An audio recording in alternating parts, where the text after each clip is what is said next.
Au nom du Père et du Fils et du Saint-Esprit. Amen. Le Seigneur soit avec vous. Et avec votre Frères et sœurs, bienvenue à chacun d'entre vous. Bienvenue en ce dernier dimanche de l'Avent. Nous préparons notre cœur à cette immense joie de la venue de Jésus à la crèche, mais aussi dans nos cœurs, dans nos âmes. Nous accueillons particulièrement tous ceux qui sont ici en famille, qui ont fait le déplacement soit pour partir dans les montagnes, soit pour se retrouver en famille. Bienvenue à chacun d'entre vous. Permettons que cette messe soit comme une retraite pour accueillir la joie de l'Évangile et le don de l'Eucharistie.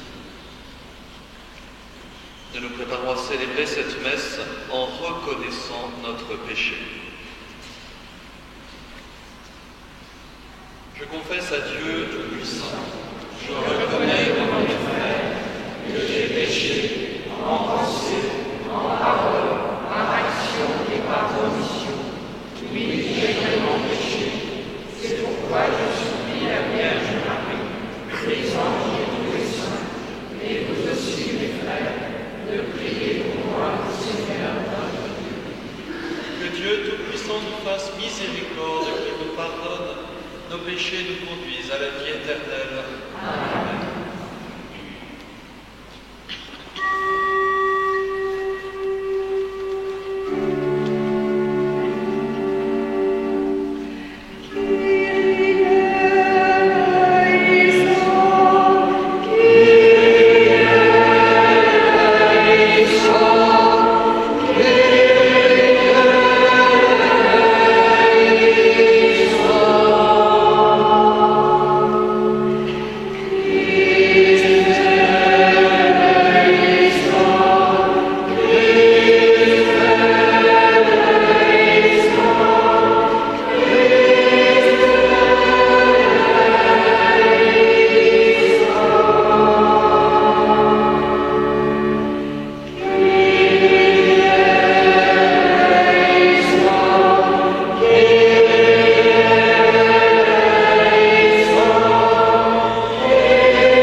Seigneur notre Dieu, que ta grâce se répande dans nos cœurs. Par le message de l'ange, tu nous as fait connaître l'incarnation de ton Fils bien-aimé. Conduis-nous par sa passion et par sa croix, jusqu'à la gloire de la résurrection par Jésus le Christ, notre Seigneur qui vit et règne avec toi dans l'unité du Saint-Esprit, pour les siècles des siècles. Amen.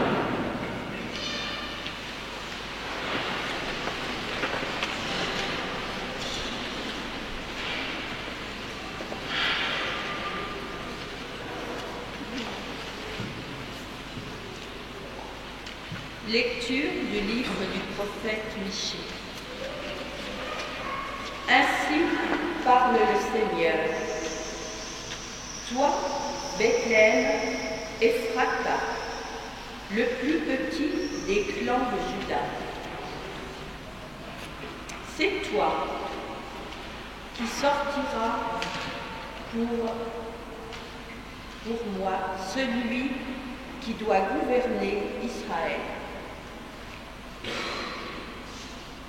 Ses origines remontent aux temps anciens, aux jours d'autrefois.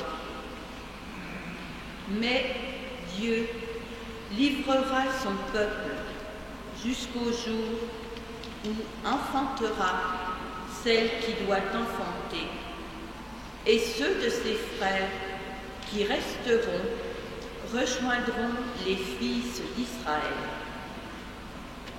Il se dressera et il sera leur berger par la puissance du Seigneur, par la majesté du nom du Seigneur, son Dieu.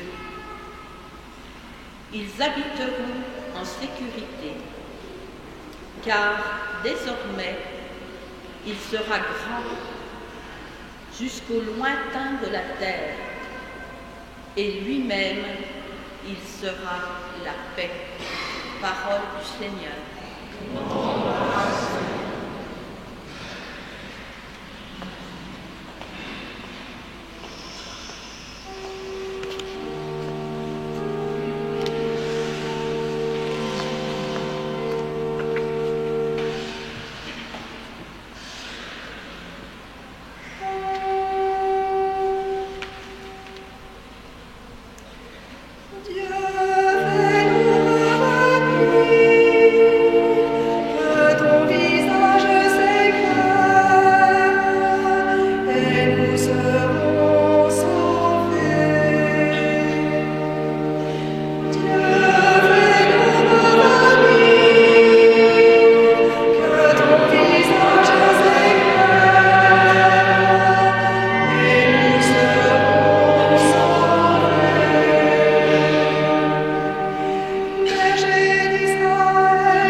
Lecture de la lettre aux Hébreux. Frères, en entrant dans le monde, le Christ dit : Tu n'as voulu ni sacrifice, ni offrande, mais tu m'as formé un corps. Tu n'as pas agréé les holocaustes, ni les sacrifices pour le péché. Alors j'ai dit : Me voici, je suis venu, mon Dieu, pour faire ta volonté. Ainsi qu'il est écrit de moi dans le livre. Le Christ commence donc par dire : Tu n'as pas voulu ni agréer les sacrifices et les offrandes, et les holocaustes et les sacrifices pour le péché, ceux que la loi prescrit d'offrir. Puis, il déclare : Me voici, je suis venu pour faire ta volonté.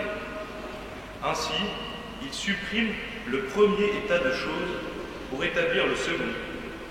Et c'est grâce à cette volonté que nous sommes sanctifiés, par l'offrande que Jésus-Christ a faite de son corps, une fois pour toutes. Parole du Seigneur.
Seigneur soit avec vous. Évangile de Jésus-Christ selon saint Luc.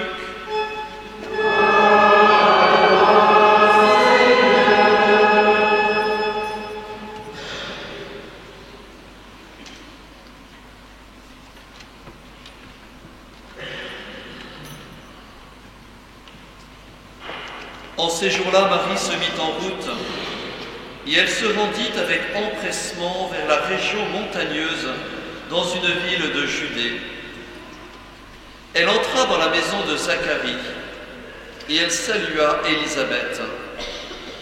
Or, quand Élisabeth entendit la salutation de Marie, l'enfant tressaillit en elle. Alors Élisabeth fut remplie d'Esprit Saint, et elle s'écria d'une voix forte, « Tu es bénie entre toutes les femmes, et le fruit de tes entrailles est béni. D'où m'est-il donné que la mère de mon Seigneur vienne jusqu'à moi? Car lorsque tes paroles de salutation sont parvenues à mes oreilles, l'enfant a tressailli d'allégresse en moi. Heureuse celle qui a cru à l'accomplissement des paroles qui lui furent dites de la part du Seigneur. » Acclamons la parole de Dieu. Louange à toi, Seigneur Jésus.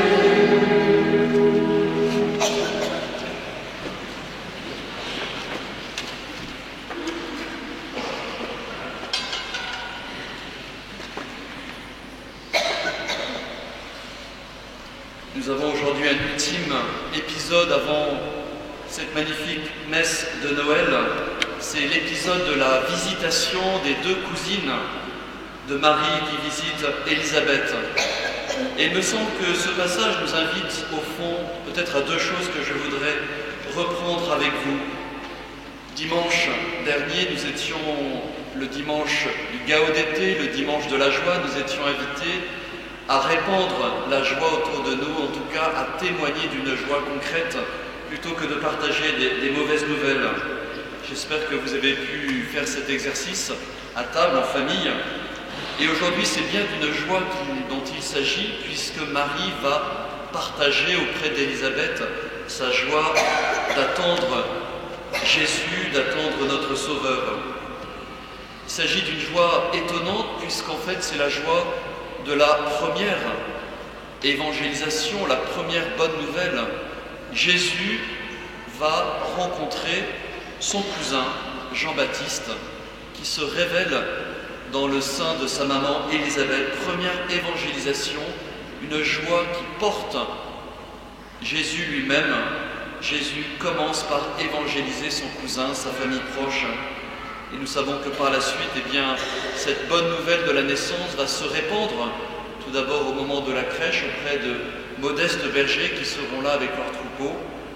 Puis les disciples viendront auprès de Jean-Baptiste devenu adulte, Jean-Baptiste qui désignera le Christ, voici l'agneau de Dieu, disciples qui deviendront apôtres, apôtres qui deviendront missionnaires, et missionnaires qui transmettront la flamme jusqu'en ce 21e siècle. Ainsi, la joie de ce jour, c'est la joie de la première évangélisation, celle très étonnante qui est au cœur d'une famille, la famille de Marie et d'Élisabeth. Cet évangile nous invite vraiment à cette contemplation de cette mission qui commence. Marie qui est comme un tabernacle, qui est un tabernacle, puisqu'elle porte en elle Jésus et donc la présence réelle de Dieu.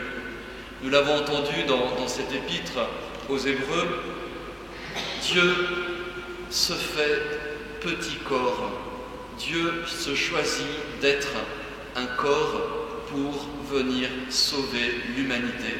C'est ce magnifique épître que nous avons entendu, la lettre aux Hébreux.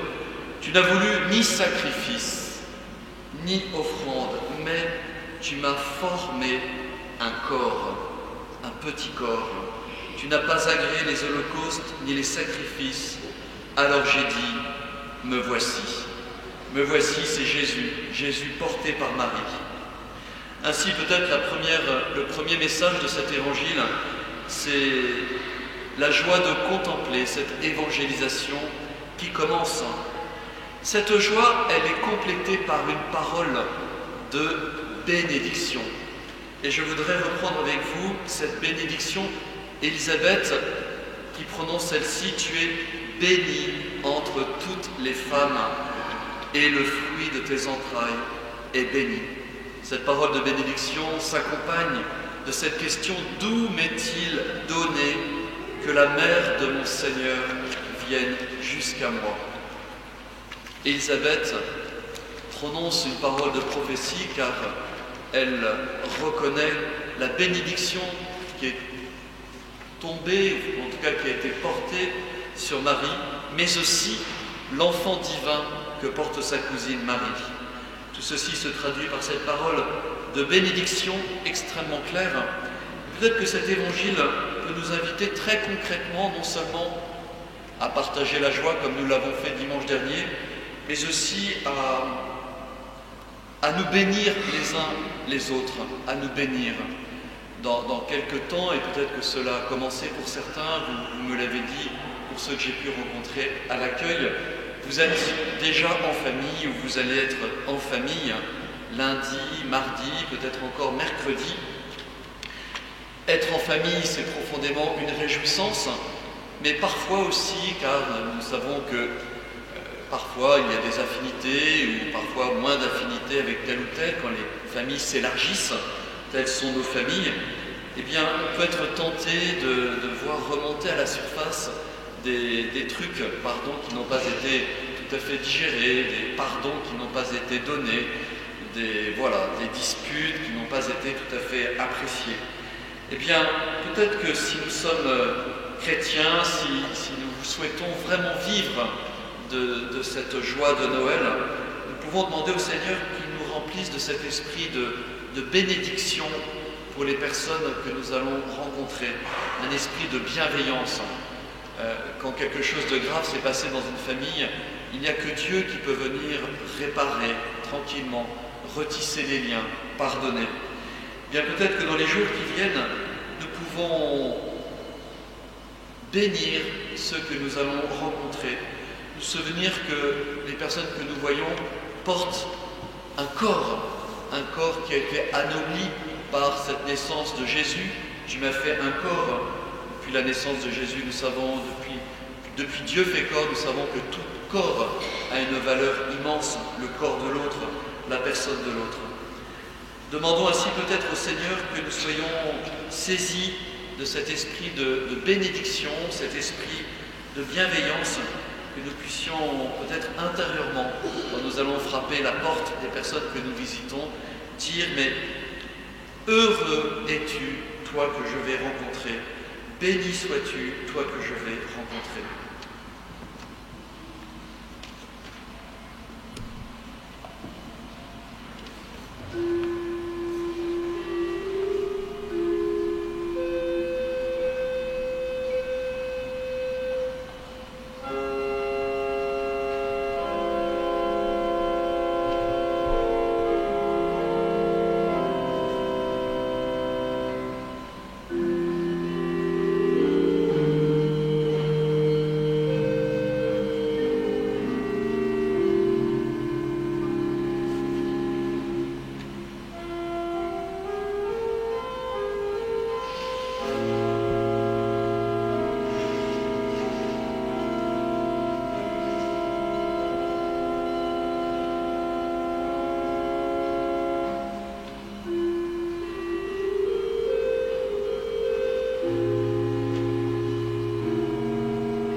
Ensemble, nous redisons notre foi avec le symbole des apôtres.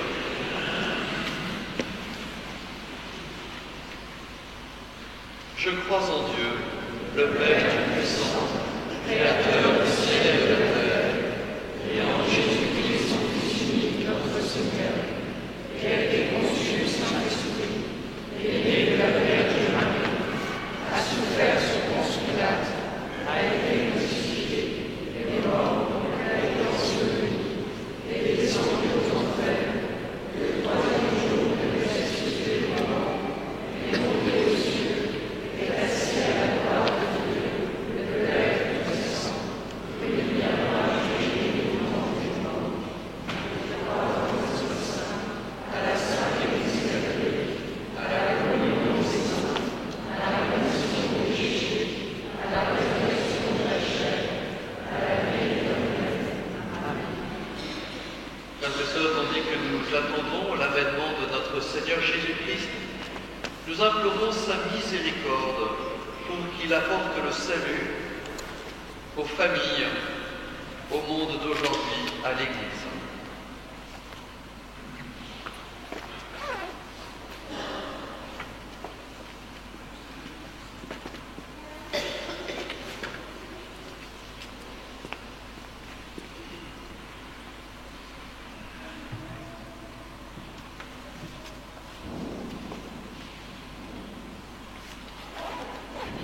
Marie se mit en route et se rendit avec empressement vers la région montagneuse.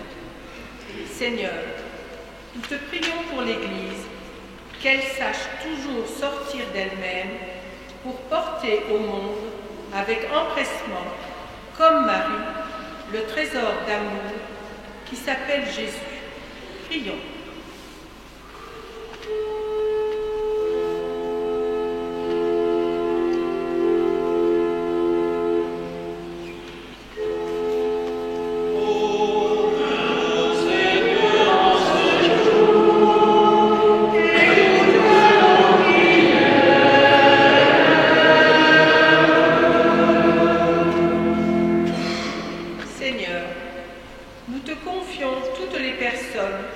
Au service de la transmission de la foi et du dialogue avec les cultures, afin qu'elles parlent avec le langage du cœur, à l'écoute de l'Esprit Saint, pour rejoindre ceux qui attendent ta bonne nouvelle.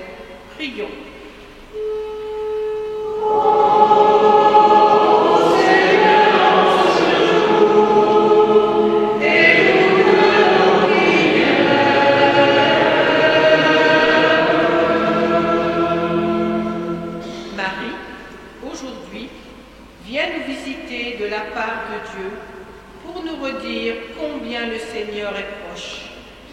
Seigneur, nous te prions pour notre communauté paroissiale, qu'elle croie en l'accomplissement de la promesse de la venue de Jésus. Prions.